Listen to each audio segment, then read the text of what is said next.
Bienvenidos a este análisis a fondo donde exploramos ideas que desafían un poco lo convencional.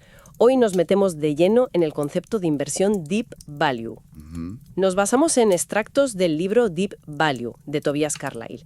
Y la premisa central es bastante contraintuitiva, ¿no? Sí, sí. ¿Pueden las empresas más castigadas, las perdedoras del mercado, ser en realidad las mejores inversiones? Exacto. Es que choca frontalmente con la idea más habitual de que una buena empresa es siempre una buena inversión. Claro. Incluso la escuela de Buffett, que busca empresas maravillosas, se enfoca mucho en la calidad. Pero los datos que Carlyle presenta sugieren algo distinto. ¿El qué exactamente? Pues que las empresas profundamente infravaloradas, precisamente porque son poco atractivas, pueden ofrecer rentabilidades espectaculares. Es una tensión fascinante entre calidad y precio extremo. Y esa tensión la vamos a explorar hoy. Tocaremos los cimientos que puso Benjamin Graham. El padre del value investing. Eso es. Veremos cómo su discípulo Warren Buffett evolucionó su enfoque y también cómo inversores activistas, gente como Carl Icahn, entran en escena. Claro. Forzando cambios en estas compañías infravaloradas. Nuestro objetivo hoy, destilar las claves de por qué esta estrategia Deep Value parece funcionar al menos según las fuentes que manejamos. Sí, analizaremos conceptos como el valor intrínseco, el margen de seguridad, la famosa reversión a la media que es potentísima y sobre todo cómo se mide esa baratura extrema y cómo los activistas actúan, digamos, de catalizadores. Vamos a ver qué nos dicen estos extractos. Venga, pues empecemos por el principio, por el pionero, Benjamin Graham. Su libro Security Analysis marcó un antes y un después, ¿verdad? Totalmente. Separó el precio de mercado del valor intrínseco de una acción, algo que ahora parece obvio, pero en su día... Fue radical. Fue radical, sí. Graham insistía en calcular ese valor intrínseco con análisis fundamental y, muy importante, comprar solo con un margen de seguridad. ¿Qué es eso exactamente? Pues una diferencia sustancial entre el precio que pagas y el valor que has calculado. Una protección contra errores, básicamente.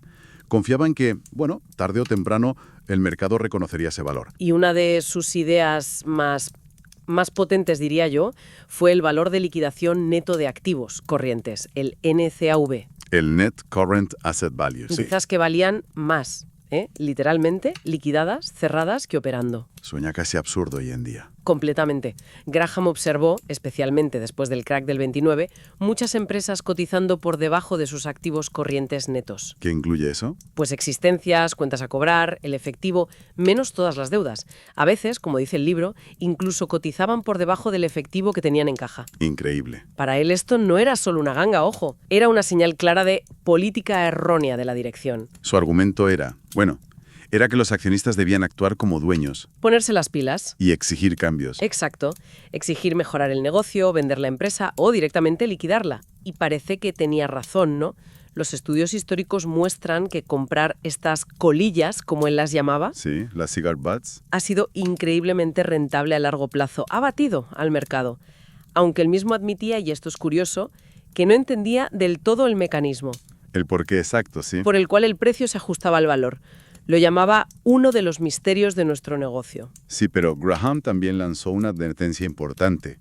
Ojo con los factores cualitativos. La calidad del negocio, la gestión. Eso. Advirtió contra darles demasiado peso, porque tendemos a extrapolar el presente. ¿Sabes? Si algo va bien, pensamos que siempre irá bien. ¿Y al revés? Es implacable. Ni los buenos tiempos, ni los malos duran para siempre.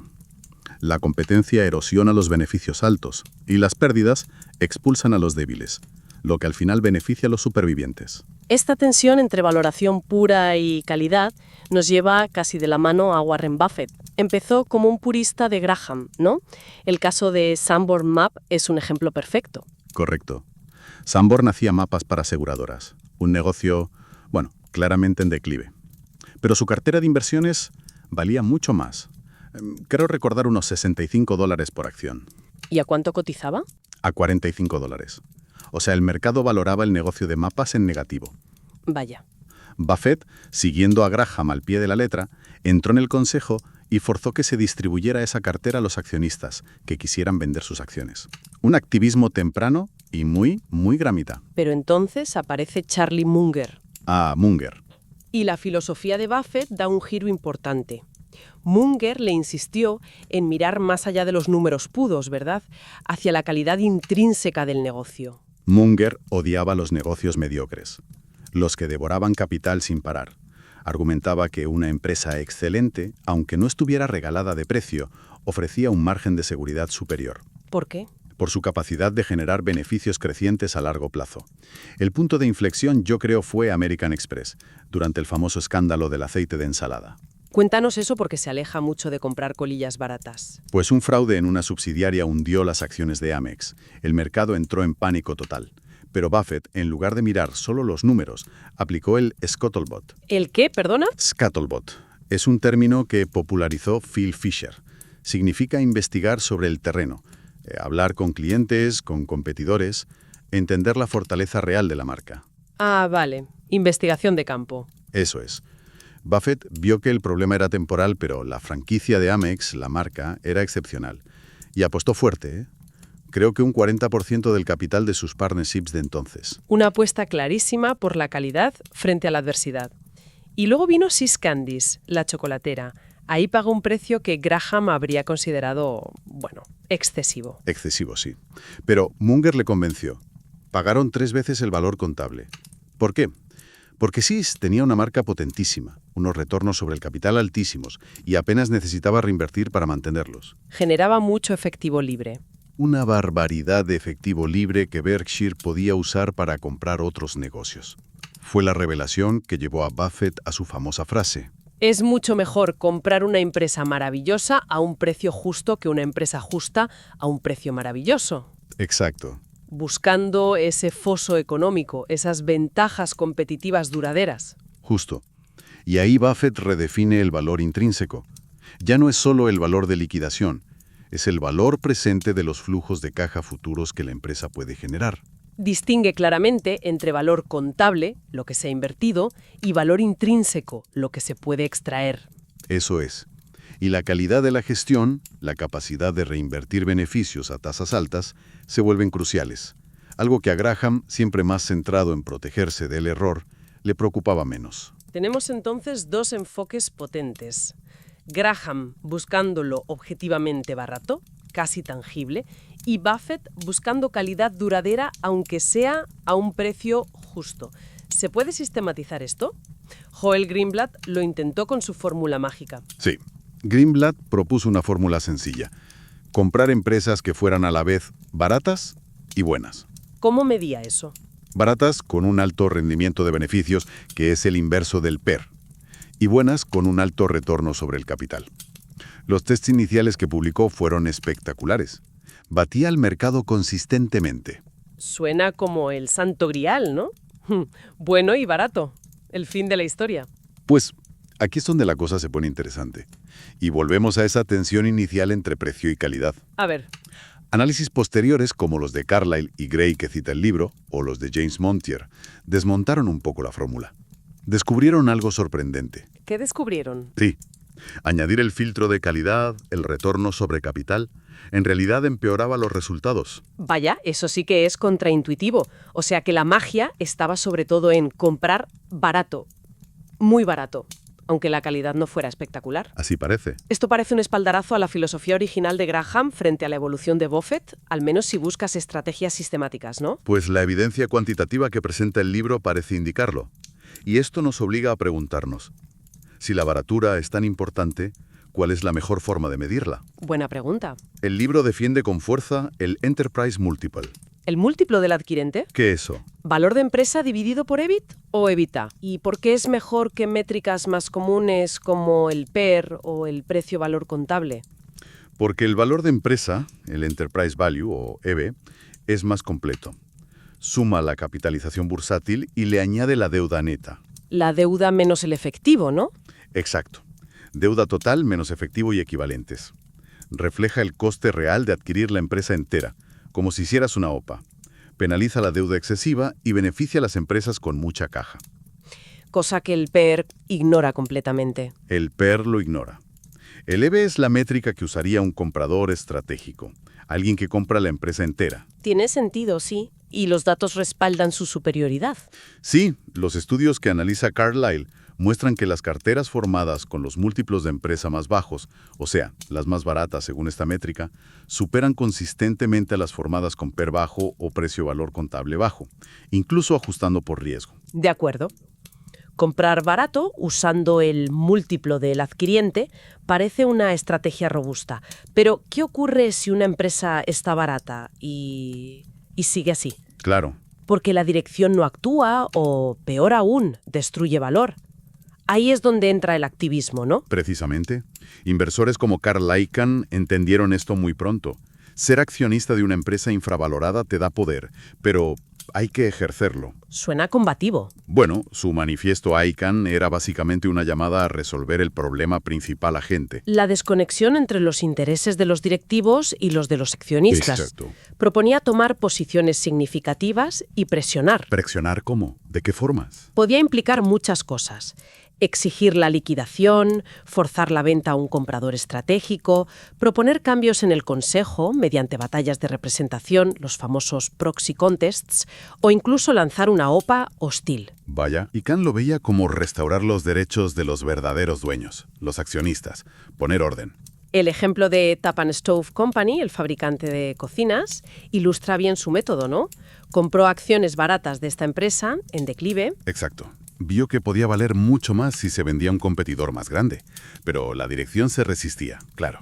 ¿Y qué hizo Icahn? Lanzó una campaña pública, presentó el formulario 13D, que es la señal de alerta al mercado de que un inversor relevante ha entrado, y aunque su primera oferta para buscar comprador fue rechazada por el CEO, su activismo atrajo la atención. ¿Y al final? Al final, Electrolux compró Tappan, con una gran plusvalía para Icahn, por supuesto. Demostró que su método funcionaba, que la presión podía desbloquear valor. Y no fue el único. T. Boone Pickens hizo algo similar en el sector petrolero con Gulf Oil. Esa fue una batalla épica, ¿verdad? Legendaria. Pickens no buscaba necesariamente controlar Gulf, sino forzarla a reconocer el enorme valor oculto en sus reservas de petróleo. El mercado las infravaloraba totalmente. ¿Y cuál era su argumento principal? Se basaba mucho en las ideas de Michael Jensen sobre los costes de agencia del flujo de caja libre. Argumentaba que Gulf y otras petroleras estaban reinvirtiendo mal su enorme flujo de caja. ¿En qué lo invertían mal? En proyectos poco rentables, en exploración dudosa, en diversificaciones sin sentido, en lugar de devolver ese dinero a los accionistas que eran los dueños. ¿Y qué propuso él para solucionarlo? Crear un Royalty Trust. ¿Un qué? Royalty Trust, esencialmente, es una estructura legal que separa los activos productivos, los pozos de petróleo en este caso, y distribuye los ingresos directamente a los accionistas. De forma más eficiente fiscalmente, además.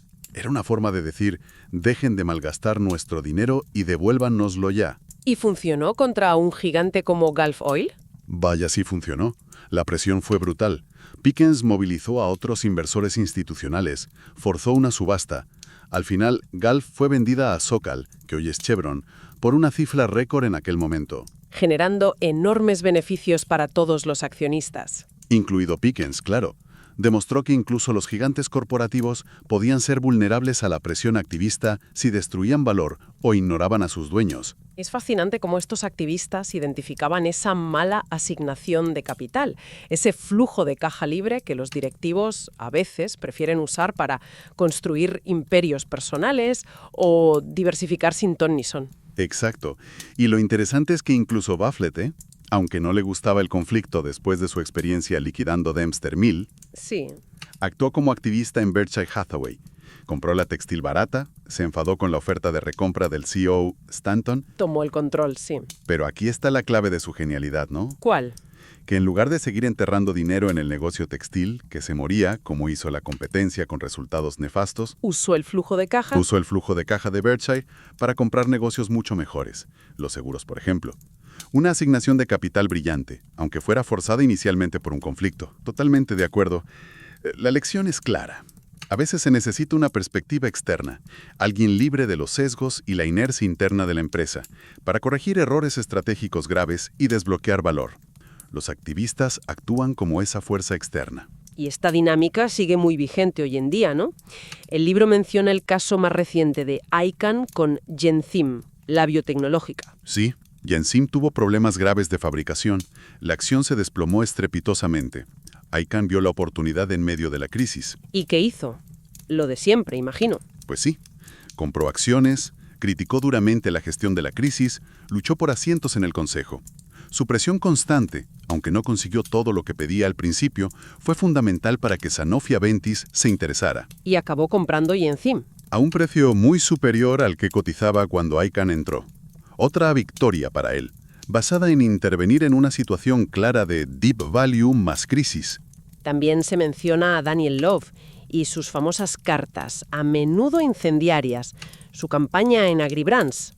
Es un buen ejemplo de cómo usar la presión pública y el análisis financiero para beneficiar a los accionistas minoritarios. Ralcorp hizo una oferta por AgriBrands que Loeb consideró demasiado baja. Y la criticó públicamente. ¿Y tanto? En una de sus cartas la criticó por el bajo múltiplo que implicaba, argumentando que infravaloraba claramente la empresa, y consiguió que la compañía buscara alternativas mejores para los accionistas. Entonces, parece que no son solo anécdotas de inversores famosos. La investigación académica confirma que el activismo realmente crea valor, o solo se aprovechan de comprar barato. Pues parece que sí crea valor adicional, de forma bastante concluyente, de hecho. Múltiples estudios que cita el libro muestran que las acciones de las empresas objetivo de activistas tienden a superar al mercado significativamente después de que se anuncie la campaña. Cuando presentan el famoso formulario 13D. Eso es. Y no es solo un efecto a corto plazo por la expectativa de una OPA o algo así. También hay mejoras operativas reales a largo plazo. Eso indican los estudios. Las empresas intervenidas por activistas tienden a aumentar los pagos a accionistas, dividendos, recompras, a reducir deuda ineficiente, a mejorar márgenes operativos y a controlar mejor la compensación de los ejecutivos. O sea, atacan directamente esos costes de agencia de los que hablaba Jensen. Exacto. Parece que el activismo genera valor adicional. No es solo una cuestión de seleccionar acciones que ya estaban baratas de por sí. Vale, entonces llegamos al punto clave. Si la baratura extrema, medida por ejemplo con el múltiplo del adquirente, es tan potente y el activismo funciona porque hay valor que desbloquear, ¿cómo aplicamos esto como inversores? ¿Simplemente compramos el 10% de acciones más baratas según esa métrica y esperamos? Pues el análisis del libro sugiere ir incluso un paso más allá. Dentro de ese grupo de acciones ya baratas, digamos, el 10% más barato o decile value, las más baratas. Las más baratas de las baratas. Eso es. El quintil inferior o incluso la mitad inferior de ese decile, lo que Carlyle llama deep value, superan consistentemente a las menos baratas dentro del mismo grupo value. O sea, no basta con ser barato, hay que ser extremadamente barato, rebuscar en el fondo del cajón. Exacto. ¿Y por qué? ¿Son secretamente empresas de mejor calidad que las otras baratas? Pues parece que no necesariamente. Al cruzar estos datos con métricas de calidad, como la de beneficios brutos sobre activos de Novin Marks, que es bastante robusta la rentabilidad extra del deep value, parece venir casi exclusivamente de la valoración ultra baja. No de una calidad oculta. No parece que sea por una calidad oculta. Es comprar lo más feo de lo feo, lo más descartado. Eso sí que desafía la intuición de cualquiera, ¿eh? Comprar lo que nadie quiere, lo que tiene peor pinta. Totalmente. Y estas son precisamente las empresas que a menudo atraen a los activistas. ¿Por qué? Supongo que porque son las que tienen más margen de mejora. Justo. Son las que tienen mayor potencial de mejora operativa o de reestructuración financiera. Piensa en el ejemplo de Orange Inc. que usa el libro. Una empresa ficticia con una caja neta enorme en relación a su valor total. Mucho efectivo y poca deuda. Exacto. Un activista podría entrar ahí y exigir que se devuelva todo ese efectivo a los accionistas. Eso desbloquearía valor de forma casi inmediata. Es un poco lo que pedía Loeb a Apple en su famosa carta, que devolviera parte de su enorme tesorería. Bien, pues vamos a recapitular un poco todo lo que hemos visto. La inversión Deep Value, según lo que hemos explorado hoy, basándonos en el libro de Carlyle, se centra en buscar oportunidades en acciones profundamente infravaloradas. A menudo son empresas en crisis o con negocios que parecen mediocres a ojos de mercado. Sí, y hemos visto que la reversión a la media, tanto en valoración como en fundamentales, y esa valoración extrema son los motores clave de la rentabilidad que se observa. Hemos recorrido el camino, desde Graham sentando las bases de comprar por debajo del valor tangible, casi de liquidación. De calidad. Aunque la evidencia cuantitativa sistemática parece favorecer más la estrategia de baratura extrema. Hasta llegar a los activistas como ICANN, Pickens, Loeb, que actúan como catalizadores para forzar el desbloqueo de ese valor oculto, muchas veces enfrentándose a la dirección y reduciendo los costes de agencia. Exacto. Y la conclusión práctica que sugiere el libro para quien no tenga la habilidad casi sobrenatural de Buffett para identificar esas empresas maravillosas a precios justos, Que somos la mayoría, seamos sinceros. podría ser centrarse sistemáticamente en lo más barato de lo barato, el deep value, usando métricas robustas como el múltiplo del adquiriente. Aunque hay que reconocerlo, es una estrategia difícil de aplicar psicológicamente. Va contra nuestro instinto natural. Nuestro cerebro busca calidad, busca historias bonitas, evita problemas. Y estas empresas suelen tener problemas, claro. Muchos. Requiere disciplina y, como decía Graham, ser consciente de la propiedad. Entender que ser accionista te da derechos y poder, aunque no seas un activista profesional montando campañas. Y con esto, bueno, dejamos una reflexión final para quien nos escucha. En un mercado que parece obsesionado con el crecimiento, la tecnología, las empresas glamurosas, ¿cuánto valor olvidado podría estar escondido precisamente ahí, en esas empresas perdedoras, ignoradas o incluso denostadas por la mayoría? Buena pregunta. Y quizás más importante aún, ¿qué sesgos cognitivos o estructurales, qué inercias mentales nos impiden siquiera mirar en esos rincones oscuros y potencialmente rentables del mercado?